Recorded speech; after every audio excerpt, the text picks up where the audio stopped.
we've got Dr. Tiffany here with us. And instead of doing opening of your background and your accolades, which you've got quite a bit of, so I would like to touch on those at some point, I want to open it up with a stat, and I'd love to get your perspective.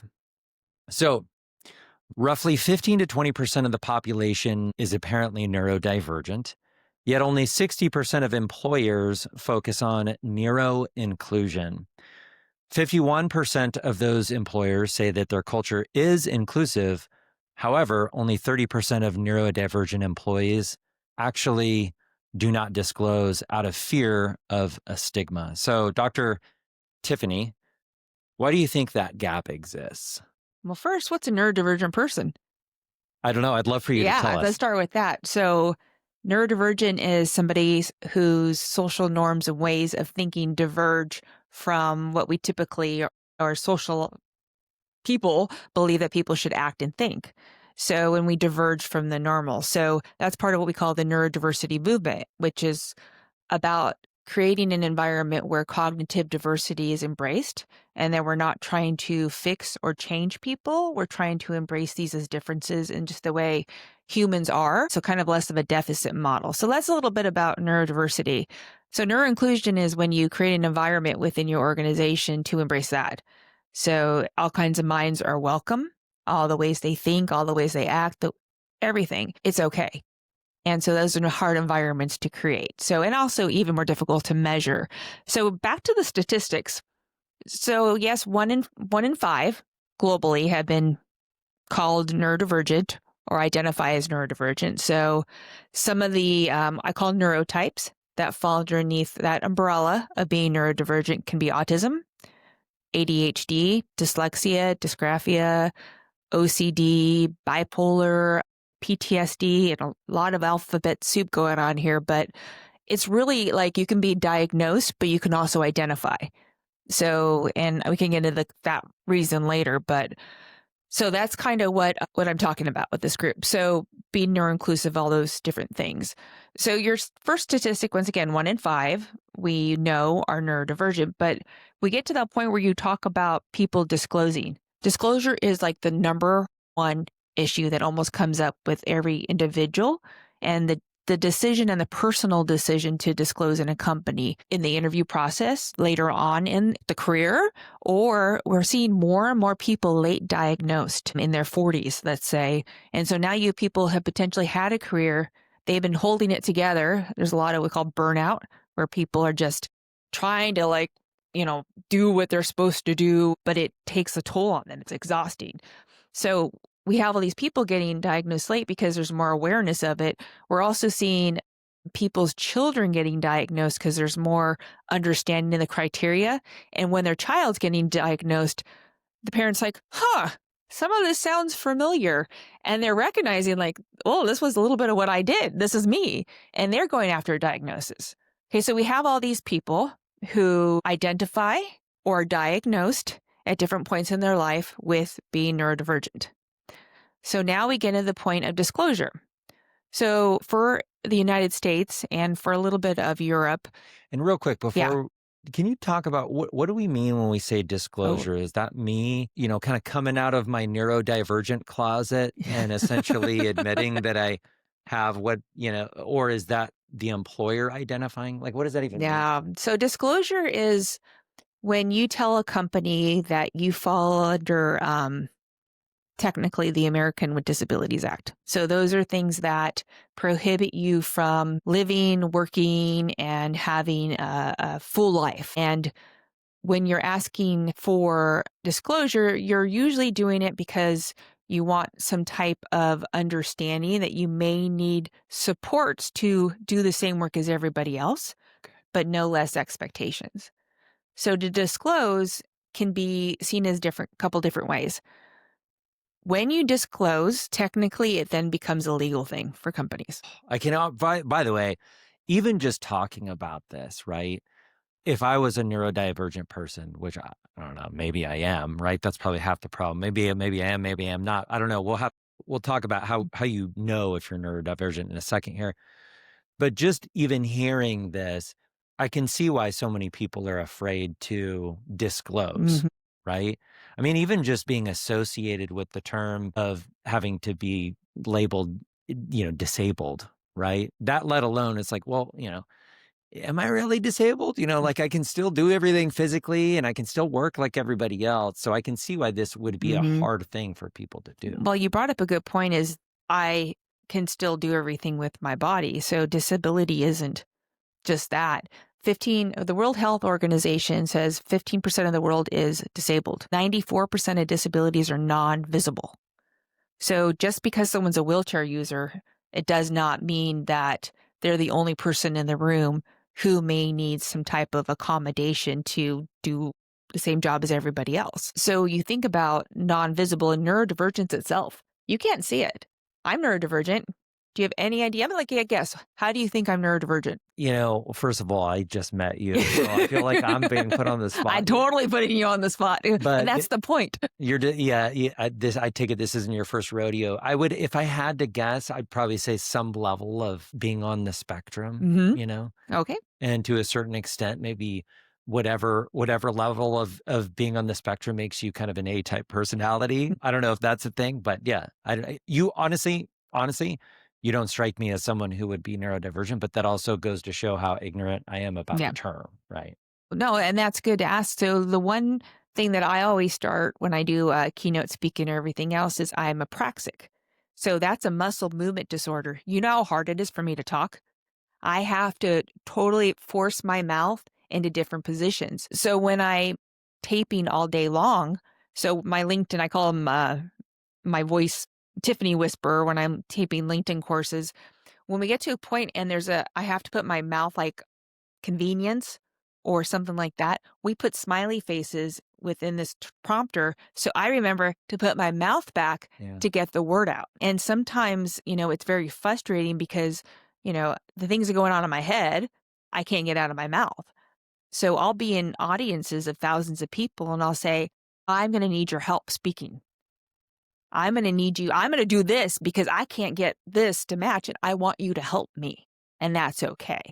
So that's one of my neurodivergent neurotypes. In that is kind of something called dysgraphia. I can't throw a ball. I have no sense of direction, but I could do great balance. So there's all these different parts of that. It's kind of a body not really being able to kind of motion planning things going on. Does that impact like just basic day-to-day functions like driving It or can for some people, but not you? not me. You just That's can't throw a ball. I can't throw a ball. There's traits. So I always say like I just have traits that are associated Yeah. with dyspraxia. But one of my number one things is I'm bipolar. I have bipolar 2, and I didn't recognize that until my son was diagnosed autistic. And as you could say, I am a type A, Mm. and I go everything 100%. Well, that's fine when it's just you. But when you have a husband that travels and a son, and then when Jake got diagnosed, I was on bed rest with my daughter, Sarah. So now I'm trying to be 100% times 4, and I broke. So that's when I recognized or I learned that I was bipolar 2 and I have generalized anxiety disorder. So some people say, well, that's not neurodivergent. I say it is because my brain works differently. I have highs, lows, I get triggered. So those are just some of the ways that I'm neurodivergent. But once again, you can't see that. Here I am speaking all over the world. I would have never known. Yeah, I speak all over the world, and for people to go, "You can't talk," I said, "It gets bad in the afternoon." You know what I Right. mean? Like, Yeah. Well, I can relate to that, yeah. but so I guess let's use that as an example. So let's say that you were kind of going back to disclosure, which I think is Yeah, a really important topic, very important. especially like if you're a listener and you're listening into this and you're starting to resonate and some of these things that you're talking about, you're like, well, that kind of sounds like me. Like, where does one start with even one identifying and figuring out that they are neurodivergent? Two, once they've, I don't know, been diagnosed, Mhm. I don't think label's the right word. You can tell me the right Yeah. words to use. Once they know they're neurodivergent and they know what kind, how do I go about telling my employer that? Should I even do that? I think it depends. It's a personal thing, but it depends on 1, your acceptance, 2, your comfort, and it could be a couple things. There's a comfort of the environment you're in. Mm. So if you have a company and you see on social media or other ways, there's a lot of like Reddit groups and other things that talk about companies. And if you've heard that they're, friendly and people have great experiences, you're more likely to say during an interview process, hey, I have ADHD. It's inattentive. So I might need to write some notes to keep myself on track during the interview. So you're telling people what you need to do your best work and you're disclosing. So that's kind of one thing. An employer at that point can ask for formal paperwork saying, and unfortunately, a medical based, I have attention deficit disorder. So it's attention deficit. I can't even think of what it means right now, but ADHD, totally went blank there. They can ask for paperwork formalizing that. So here's the catch. Paperwork to do that, to get the formal diagnosis, can cost thousands of dollars. There's not practitioners all over the place. I mean, I was doing a presentation in South Africa, and they told me at that point they had 75 people in the entire country that could do a formal diagnosis on some of the neurotypes. And there's just such a huge thing. And there's also a social economic point of it, of people knowing to go get a diagnosis. So if you're, for say, not necessarily highly educated or privileged enough to know about these things, you don't go after those types of things. The last thing is, and a huge thing that this leads to, is identity. I identify as dyspraxic. Do I have a formal diagnosis? No. So most organizations legally don't have to provide me any supports. And so those are just some of the technical issues. So that's kind of the disclosure pile. And so this is what I focused on my research during my dissertation, was the intentions of people to hire, and really it's the fear. So if you think about, I'm a hiring manager and I want to hire somebody, now you tell me you're autistic. Well, the stigma associated with autism is just all over the place. People think of Rain Man. There's just so many stereotypes with it. And really, there's a saying by Stephen Shore, who's an autistic man, that says, once you've met one person with autism, you met one person with autism. Well, that goes with anything. So you can't generalize anything with any of these neurotypes, because it's going to be me. It's going to be how I was raised. It's going to be my type of personality. There's going to be co-occurring, which is huge. So, for example, I think the statistics are sent of autistic people also have anxiety disorder, separate diagnosis. And of autistic people, they believe about 47% also have a dual diagnosis of ADHD. So where in that picture do I need help? Where in the picture do I tell you what's going on? And so it's very complicated about, once again, identity and why am I telling you? Why am I disclosing? Yeah. I mean, I think so. That's really interesting about kind of the disclosure piece of this from someone who's maybe going through this now. Let's just take our hat off for a second and put our employer hat on. And look, at the end of the day, one of our goals with this podcast is to really focus on entrepreneurship Mm. and kind of the next wave of employers and people that are building businesses. And when we put our employer hat on, can we talk a little bit about why this is important? And does this help my organization? As kind of selfish and maybe Mhm. unempathetic that sounds, but like, what's the employer value proposition here? Yeah. And there has to be an employer value Yeah, proposition. otherwise they're not going to do anything with it, Yeah. And I always tell everybody there's like ethos, pathos, logos. So there's the logical, there's emotional, and there's the electrical. That's dyspraxia Yeah. coming in, or apraxia. Logical, ethical, and emotional appeal when it comes to things. So when I go in, so my focus is on organizations. I don't work directly with the neurodivergent person to make them work ready and to get jobs. I work with the organization to change their perspective, their behaviors, and their processes Mm. to allow people who think, work, and socialize differently to be successful within their organization. So I call that being person-centered, because I believe everybody, regardless of having a diagnosis of a neurotype, requires some kind of person-centered management. We're all different, right?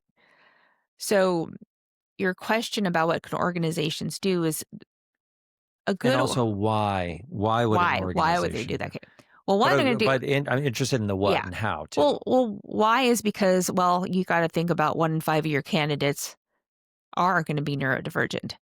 That's a lot of people. that you're missing out on. And that's just the people we know of. Another thing is you need to know that there is statistics that show that having a what we call a diverse team of both neurodivergent and neurotypical people create higher innovation, productivity, and engagement at work. So these are statistics that make the organization propel forward. But more importantly, when you have that engagement in a team, you're keeping people from turnover. And we know turnover can be just a Extremely, horrendous amount of money for very any costly. organization. I Sure. mean, it's even like people just talk about the cost of training somebody and hiring, but you got to think about the loss of everybody else in the organization who's built this team and now that trauma that I guess you comes with the change of some sort. So when you have a neurodivergent person in the team and you are giving them what they need to do their best work, you're going to see that increase. And it's really the innovation too, is having those different people look at things differently. If you're all the same person, sitting in a room with the same education, the same background, you're going to get the All the same same ideas. bias. Yeah. Yeah, you're going to get the same ideas. But if you have somebody that looks at the world differently, you're going to get an opportunity to create products that are different and to move them forward more.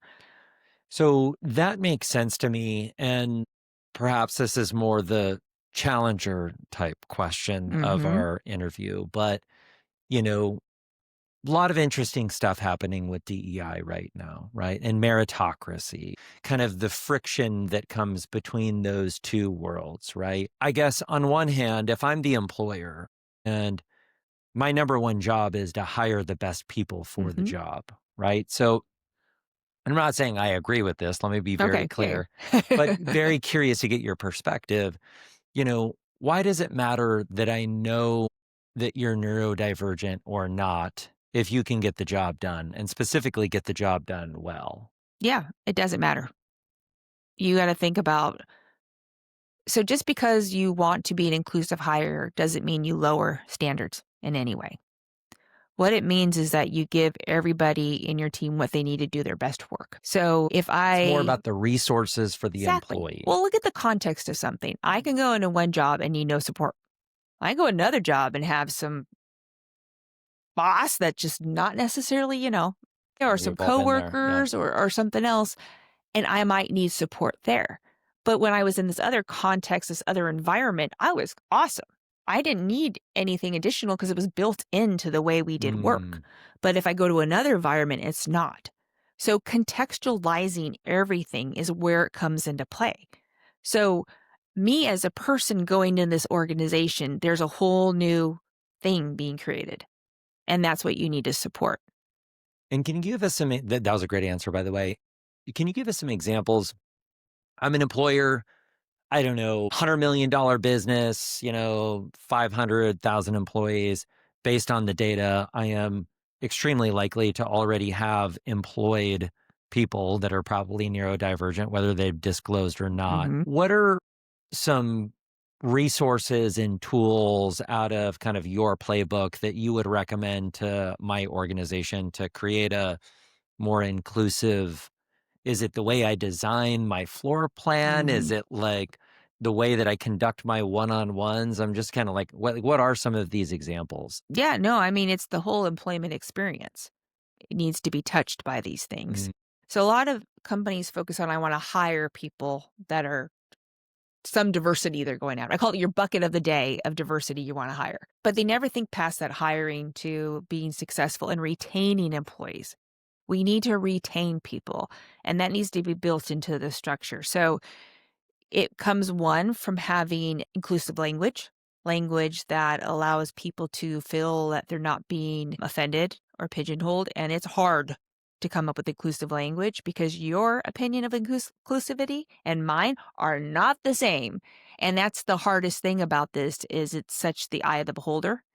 So even though a company is 1,000% trying to do the right thing, someone isn't going to feel it's doing the right thing. So there's a challenge in itself. But using inclusive language, you brought up something about room design, other things. Being aware that sensory can be a challenge. A lot of times you're in these rooms and the bright lights are coming in, sure. and people can't think. They literally can't think. With that kind of lighting coming on, it's sensory for them. You think about people who have to wear uniforms for work. One time I had somebody tell me they had to be in an interview with a tie and a shirt, and the entire time they couldn't answer a question because the material was eating their skin alive. Yeah. You Yeah. know what I mean? So an inclusive employer who has people wear uniforms would allow people to buy it in the material that works best or the cut that works best or something. What they can do is simple. I'm still putting them in a uniform, but I'm going to give them something that allows them to do their best work. But how do you avoid the inevitable, what feels like those people that take advantage of the system? There's Right. always going to be people take advantage of the system. Doesn't matter what you're talking about. Yeah. There's going to be those people that are not going to be good people and they're going to be out to get themselves. And I don't think that's regardless of any diversity issue or anything else. I mean, there's just jerks or people who feel entitled. I mean, that's just the way it's going to be. But that's the problem is we get bucketed into that. Is there's a report my friend Nancy Doyle just released today in LinkedIn and talked about, which is employers are always worried about offering accommodations openly because they think there's just gonna be floodgate of people coming in saying, I need a corner office, I need a new chair, I need all these things. I need to work from home, I need a 4-day week. So employers are very fearful, but her research found out that's really not what happens. When they open up accommodations, people sometimes just feel like it's there when I need it, and it creates this calmness, and once again, it creates more of that, loyalty to the organization. So, those things need to be built in. So access to accommodations, being aware that people do have sensory. There are things you can't change. I can't say I wanna have a corner office because I like quiet. That's not something that's feasible. I can say I don't wanna sit next to the water cooler, because people are sitting there talking and it's difficult. Or I can say I wanna use noise canceling headphones because at least some of that goes away. Those things are doable, right? But we also need to know that there are times when someone's going to ask for an accommodation and it's not doable. So it's not like an organization has to do everything. So we go through an interactive process to figure out what we can do to solve that gap and make you the best productive employee you are. So that's kind of part of the overall life cycle. But then you talked about something which is the one-on-ones, which is really important. So most people who are neurodivergent or people in general, to be honest, but it's come to the attention of the population because of the increase in talk about neurodivergent people, is that people work differently. Let's say you have somebody who's dyslexic. Dyslexic individuals have trouble sometimes reading quickly, and they have trouble kind of motor planning and putting these things all together. It takes them a little bit of time. And once again, there's a lot of overlap with ADHD. So I had a lawyer client. He worked for a big organization and he's part of the law group. And he said they would walk into a room, they'd give them all these law briefs, give them 20 minutes in the room to read, and then they had to talk about them. And he's like, I can't get through them that quick. It takes me a little bit longer. I have to highlight, I need to do different things. But the culture of that company was that was what we had to do. Yeah. That's their playbook That's their for, yeah. playbook. So what you ask is why? Okay, why are we doing it this way? Well, maybe we change it. We give everybody 24 hours to read things before a meeting. We tell them what's expected when they're going to come into a meeting. So I know I'm going to have to read these documents and I'm going to have to be able to talk about XYZ and we're going to do it in a large forum. Or, I'm going to have somebody who can transcribe the meeting for me. You can use all the AIs or you have a note taker, something like that. So somebody who has trouble writing and keeping up with those things doesn't have to focus on it. Or for me, for example, I see in pictures and read in pictures, which has nothing to do with me being neurodivergent. When I write notes, they don't make any sense. So if I have a note taker, it's awesome because I can then look back, but I can be engaged in the meeting, right? Yeah. Yeah. It's really interesting to hear you talk about this. It's like, if I could wave my magic wand and have my ideal medium, it would be a world in where I could just walk into my office and talk to my computer and never have to look at a screen and read lines and click buttons.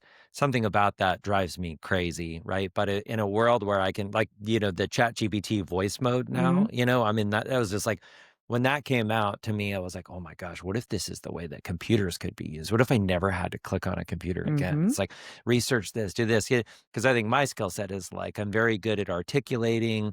I can listen really well. I can re articulate what I've heard. I can delegate well. But when it comes to putting that all down in words, Mhm. not a skill set, you know? Right. So I've been loving this new AI wave because I just dictate into a transcription and I say, make this look professional and then send it, you know? So it's really interesting to hear your perspective. So it feels like at the end of the day, the gap is that there's kind of this cohort of employers that maybe know or don't know that they've got a lot of employees with neurodivergent issues. Good. Neurodivergent. Well, I would just say you have a They're lot just of neurodivergent. employees who work differently. Okay, work differently, Yeah. thank you. And then you specialize in essentially coming in and helping those companies operationalize a Mhm. neurodivergent playbook. So let's Okay. let's talk about that for a second. Because one of the things that we like to do on this show, because again, you know, we have an audience of entrepreneurs. We have an audience of soon to be entrepreneurs. Obviously, the Chapman Entrepreneurship Program Mhm. here is full of kids. I shouldn't say kids, Kids. students, full of students Learners. with big ideas and aspirations. But one thing we love to do on the show is talk about business too. Mhm. So, can you tell us a little bit about just kind of your business model? Are you a consulting company or, do you charge by services? Who's your ideal customer for something like this? If you're coaching, let's say, a soon to be entrepreneur that really liked your business model and wanted to start a competitive business, Mhm. how would you coach them up on structuring the business? Well, I'm a service business. Is great for easy startup to get going, because you don't need a lot of capital.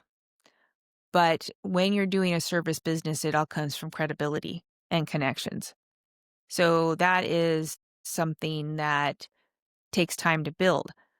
I was fortunate of I'm fortunate to have the ability to say, yeah, sure, I'll try that. And so you need to be able to talk to anybody and everybody at all points. You never know where that's going to lead. Volunteer to do things that will give you exposure and show your skills and your abilities. Great advice. I had, during COVID, there was a Stanford project I got pulled into. I ended up leading a project over 8 weeks during COVID, and we did a neurodiversity in the workplace report. I had 26 authors over probably 10 countries write an 80-page report in probably 4 weeks. And I led that. And I had 78 people that were part of that group that kind of led it. That propelled my career. And it was because I said, sure, I'll be a part of this. And if I wouldn't have done that, I would probably be about 3, 4 years behind where I am now. So saying yes to opportunities, saying yes to anything you can to get yourself out there, to meet people, to learn is a great thing. And also you don't always know what you're going to do. So when I started this business, I'll be honest, I was finishing my MBA, part of Chapman, and we did do a business plan. And I said, well, my son's autistic. Let me just look at something regarding autism. And I learned about the 85% unemployment rate. And I was like, hell no. I mean, I know all these people who are autistic, and my son's autistic, and they're amazing. And this is just stupid. I mean, like, I was mad. And so I said, I'm going to do something about this. And having a background in consulting, um, it just kind of made it where that's where I want to do. And I love working with people. So from that point on, I had that purpose, that passion, that why that drove me forward. If I wasn't doing anything I was as passionate about, I would have stopped years ago because this is hard. This is a very hard business to be a part of. But I also recognize that I don't know what I'm going to do exactly. And I had to be flexible and agile and listen to the need. And I had to change as the market changed. So in my field with the kind of may fall into diversity and inclusion, it's also change management. As we've seen in the last, 5, 6 years, every day it's a new landscape. So I have Mhm. to change my approach as I go about it. So I call myself inclusion consultant. My services have spanned different things, but will help companies prepare to be neuroinclusive by looking at their processes. Mm. So we'll look at their hiring process, which is usually where people want to start. A lot of times job descriptions themselves. They have, okay, here's an entry level position. I need 4 years experience. Or they just cut and paste and put them all in, but we'll make them purposeful. Why do you need this? So there's something called a job analysis that a lot of organizational psychologists do, is we look at the actual job and what's going on, and we put that into the job description. And then we put that into how you interview and look at the skills for that. And then we put that into the performance review. Are you actually doing the job you're supposed to do?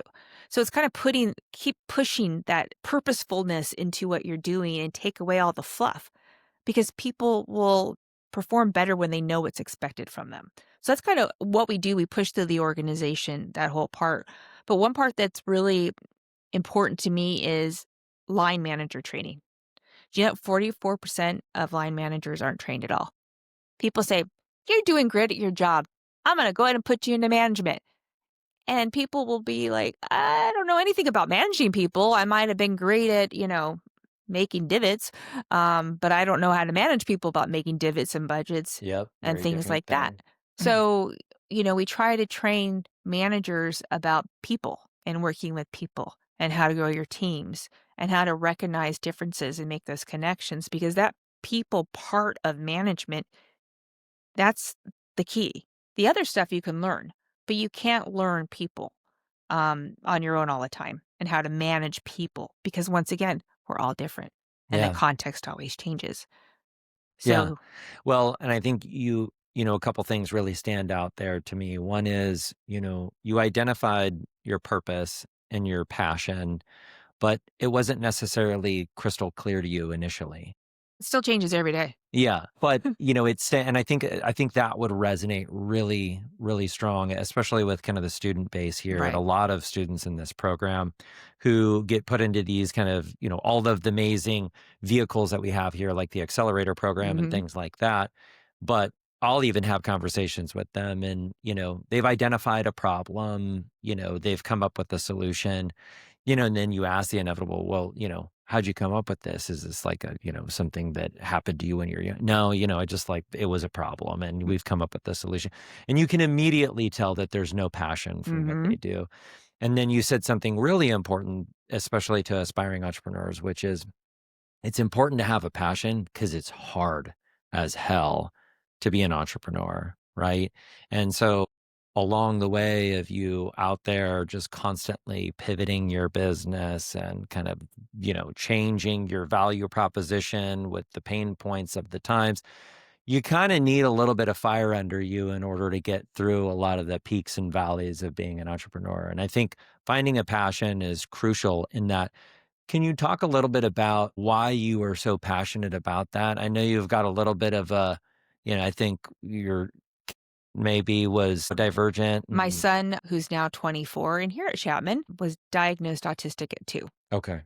And I stopped working when I had kids. So I had my career, and my husband and I decided I'd stay home. And during that time when we were doing all these therapies, I mean, you have no idea how much. Do they go to a school where someone's telling them what to do all day, then they're going to 3 hours of therapy, people come in your house. I mean, just it's exhausting for him, it's exhausting for me. But I saw as he progressed, and I worked in the community as a volunteer doing resource fairs and speaker series and all these other things.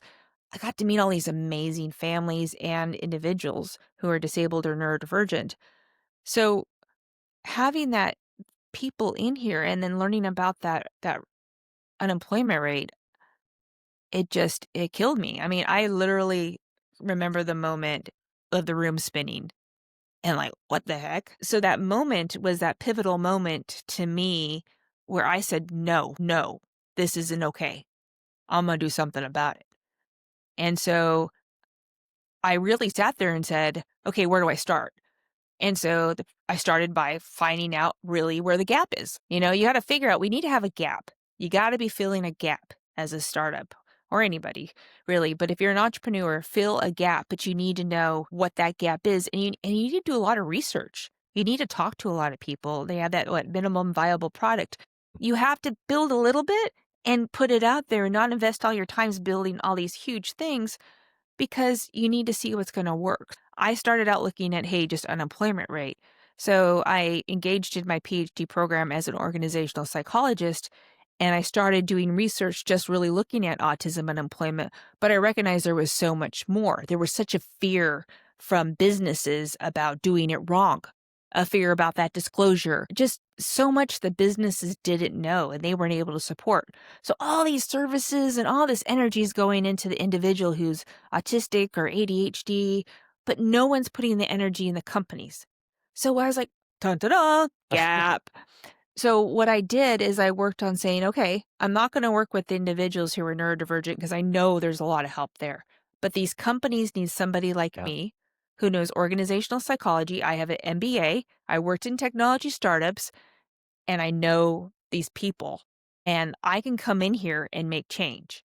So what I focus on in my business is saying we need to have a happy compromise. I can't expect the business to make all these changes to support, neurodivergent people. It's not affordable, it's not feasible. What the heck does that look like, right? But I also can't make the individual be just what the company needs either. So you think about this is you get to the point where you have a conversation and the business says, "What can I do so you can do your best work here?" And the individual needs to be able to say, and this is what you did earlier about your AI talking to Mm. computers, is know how you work best. So you knew how you work best. You could say, "Hey, I work best when," and they go, "That's great. We hear how you work best. We know how to implement that. So we're going to meet in the middle to find a solution." And so the company's going to make change, the individual's going to make change, and we're going to go ahead and move forward consistently talking about that change. And is this doable at scale? Like, I think about a company like I don't know, pick any large company, Ford Motor Companies, Mhm. Amazon, Microsoft, right? Where you've got tens of thousands, even hundreds of thousands of employees. This feels very like one to one. How do I make you happy as an employer? But it's But not. when you've got hundreds of thousands of No, employees, like, no, no, no. But so how do you scale that? you scale it by making it the norm. This is how we do business. Everything has to come into built into the fabric of the Mm. organization. Look at the diversity thing. I always call it the buckets. I really dance on stage in buckets. I have my bucket. I need to hire women. I have my bucket. I need to hire more brown and black people. I have my bucket. I need to hire more people from the gay community, whatever it may be. Now we got to hire more people from this. So if I'm putting all my energy into all these different buckets and they're moving around all the time, I'm never going to completely engage in making big change. I'm going to be being reactive all the time to whatever's the greatest thing is. So that's one challenge there. So we need to put it all into the fabric of the organization because you know what? I fit into a lot of those buckets. What are you gonna do? Tear pieces of me and just support parts of me and put a little bit of my bucket here and a little bit of the bucket there? No, you have to embrace the whole person. So once again, you have to build into the fabric. So from an entrepreneurial standpoint, you're nothing without your people. I don't care if you're doing AI, I don't care if you're doing, any kind of technology, manufacturing, what it is, people are never gonna go away. There may be less people, or if you have AI, you need to have people who actually know AI and that can train AI and work with AI, but you still need what? People. Yeah, humans. And on that notion, one of the things that we like to talk about on this show is kind of the future of work and technology. And you're touching on obviously the hottest topic in our new generation here. So, how do you see AI affecting neurodivergent employees? Or even on your side, on the services provider, Mhm. or like offering new products, like how are you thinking about the future of your own work with all of this new AI technology hitting the market? Is it helping? Is it hurting? I think right now it's a bit of a novelty and it's fun and it helps, but you also think about, okay, so I wrote a white paper for an organization and I ran it through Grammarly and now they have an AI and a plagiarism checker. And I'll say this sounds like AI. So I think right now we have little people that are a little too dependent on these things and they're going to get caught eventually and they're going to forget how to do things independently of themselves. Yeah. So that's kind of seeing there. I also see a lot of organizations throwing AI into their products without it really having a purpose. It's just, hey, we have AI because they need to check it off a box. Right now, I think there's a lot of hype and not a lot of really good implementation that's happening.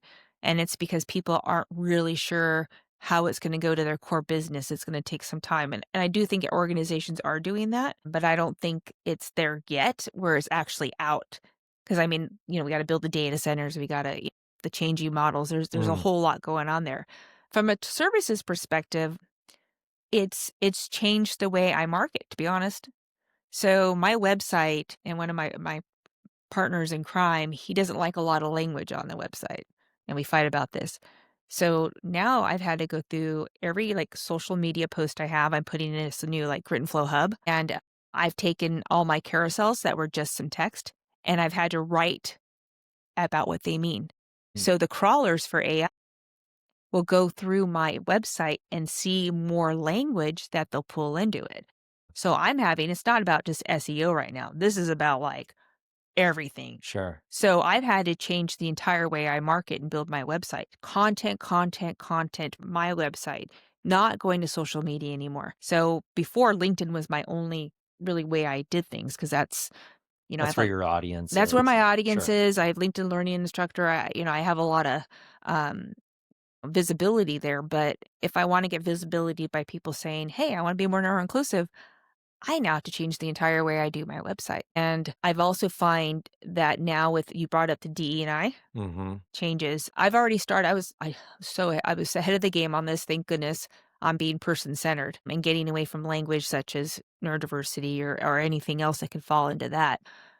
Being kind of ahead of the game and looking at the whole person, I was fortunate enough to not fall into that DE&I bucket, though I can't be seen. So, So where does budget like this come ugh, from at a large organization? Is it coming out of the HR department? Is it coming out of, is it mm. directly to the C-suite? Like, where do you get money for something? Like, what? It depends on the organization. My goodness, we have a lot of HR people that are doing it because they feel like they need to hire more people. Mm, So there'll be some talent acquisition. I do see a lot of employee resource groups or business resource groups that are bringing us in. I mean, we've done more training for those groups than anybody. They're bringing people in, but they're begging for budgets. So they need interesting. the executive sponsor to give them money to do that. And that's just even to start the conversation going about neurodiversity. And then if you want to get to a large scale, you have to have buy off on the top. You have to have the top people saying this is good. So we were at Ingram Micro and I was in the room with the CIO and he said, you don't need to sell me. This is the right thing to do. We're going to build this into our culture of the group that I was working with, which was a cybersecurity group. And I love that. And he was supporting it. He said, here you are. You're in charge of it. You make it happen. I support you fully. That's one part of it.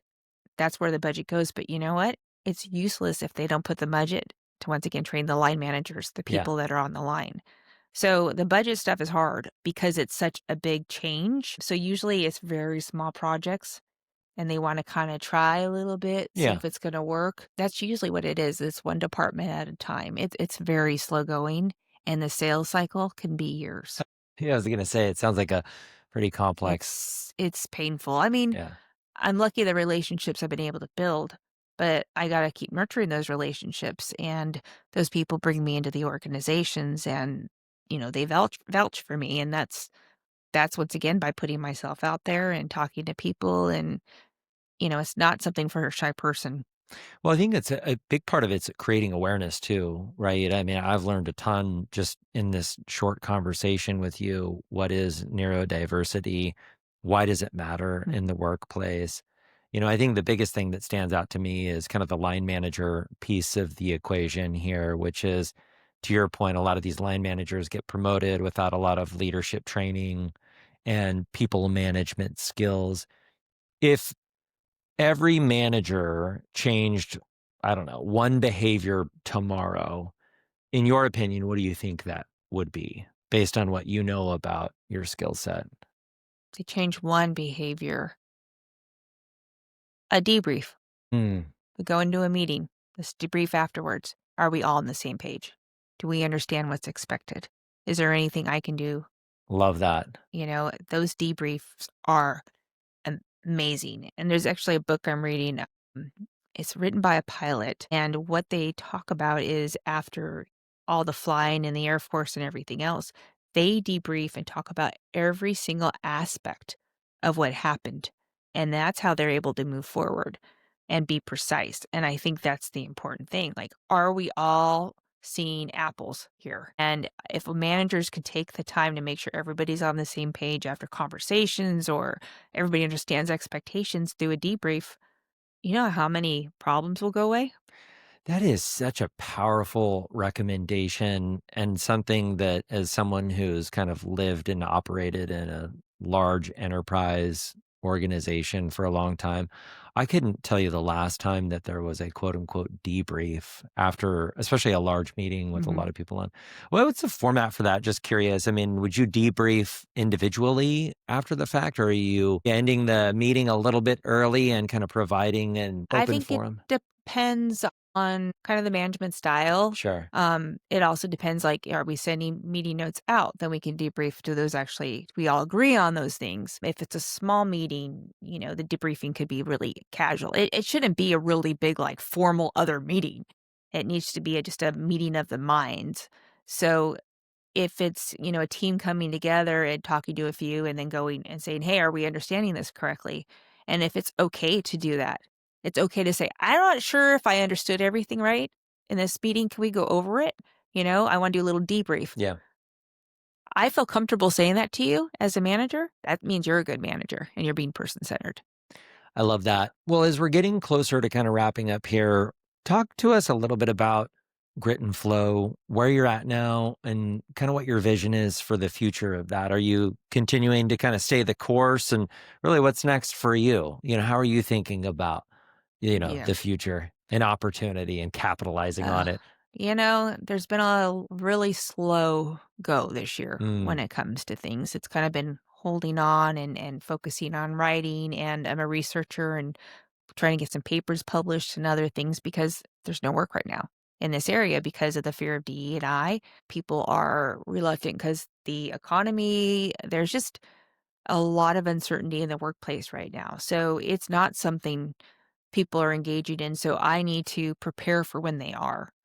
And so that just happens to be what Q4 looks like for me this year is preparing to attack when people open up budgets, open up their eyes in January and have resources and programs ready to go.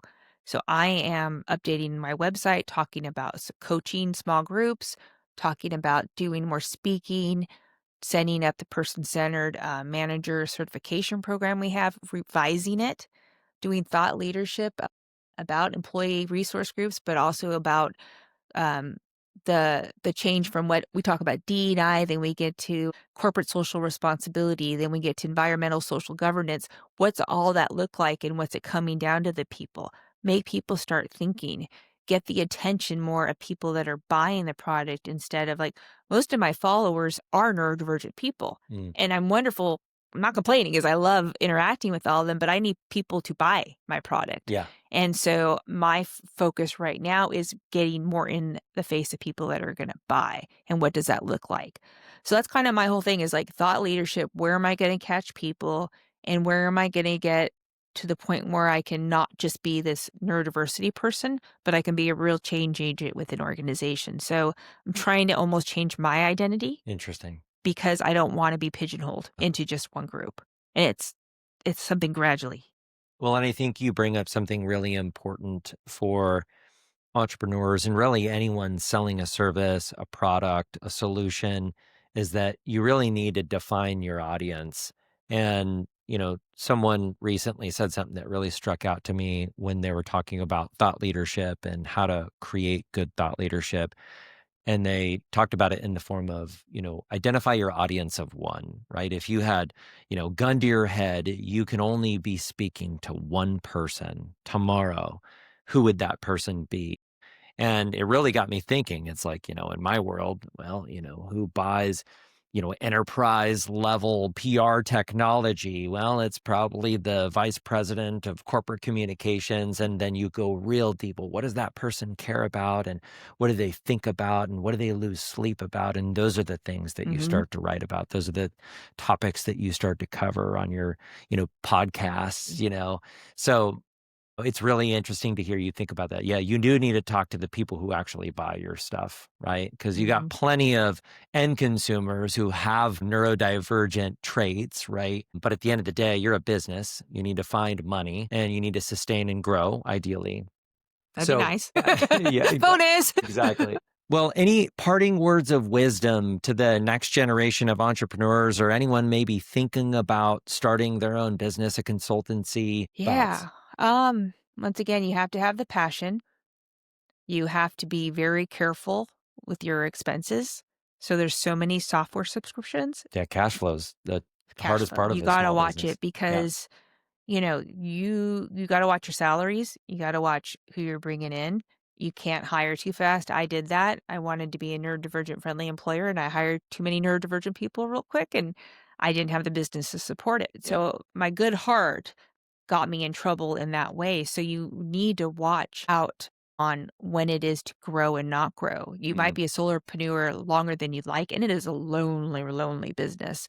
So I would say because if you're watching how you grow in your numbers, you need to find groups to talk with. So masterminds or other groups where you can just connect with other business leaders so you're not so lonely in this world. So watch your figures, stay passionate, and connect with other people to not be alone and to learn from. Those are would kind of be my main things you need to start out with an organization. I love that. I think loneliness is a really powerful word, but also something that, as hard as it is to hear, is really important to hear for anyone aspiring for entrepreneurship. That really hit me and resonated with me when you said those words because I could feel it as you were saying it. I'm like, wow, she's really been lonely along this Yeah. journey. I can tell, right? But I think it's easy to get trapped in this bubble of whether you're starting a software company or building a consultancy or even a nonprofit. We get a lot of those in the incubator program here. You know, Finding a peer group is huge, right? Finding, because you're not the only one who feels that way. By the way, I think anyone who's got the entrepreneurial badge can resonate with that. So I think that's a really strong takeaway for anyone thinking or currently doing something to find a peer group and to know that you are lonely Mm, in that journey, but there are other people that you can be lonely with. right. It's good to find a place to be vulnerable. Yeah. I mean, because you're having to put a front up all the time. I mean, the social media front, the talking to people front, but sometimes you're like, this just sucks. This is just really, really sucky right now. But you kind of have to, what they say, embrace the suck Yeah. within things. But I've had people work for me and they're still there, and I have a big group of people actually that are my competitors, but we come together and we talk about the environment, what's going on through mutual respect. And that's hard to find too, but you got to find somewhere where you can find some sanity in your work you're doing and not always be selling. It's exhausting to always be on. Yeah. Yeah.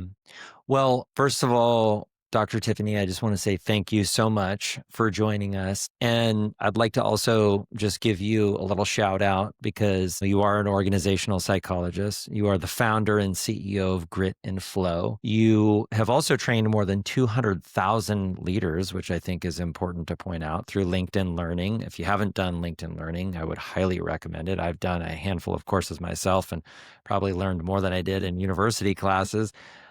You've advised Fortune 100 companies, public agencies, growing organizations. You've got a background in psychology, business. You've even lived the experience as a parent and an advocate of helping organizations create environments where every mind can thrive. So I would just like to say from the bottom of my heart, you should very much feel proud of the work that you've done. But I'm also really excited to see where you go next. Me too. Thanks for that. Thanks for having me here as a Chapman alum. It's really exciting to see this program here that wasn't here when I was here just, a couple years ago. Not really. But I also want to just encourage anybody if you want to reach out to me on LinkedIn, direct message me, let me know you heard this, you have more questions. I'm always, always open to talk to anybody because you just always learn something from every human you touch. I love that. And then that is a good point. So people did want to find you. So your presence on LinkedIn is pretty prominent. That's Hmm. how I found you. So Yeah. you've got some good thought leadership there. Outside of LinkedIn, where else could they find you, especially if they're interested in your services or just want to learn more about kind of what you're Yeah. cooking up? Well, grit and spelled out flow Okay. .com is my website, or you can reach me at Tiffany at gritandflow.com. And I'd love to tell you the story one day about how the name came about. It's all positive psychology, but I'll give you a hint. It's all about my son. Oh, I love that. I love that. Okay, well, thanks again, Dr. Tiffany. I really appreciate your time. Thanks for having And me. yeah, absolutely.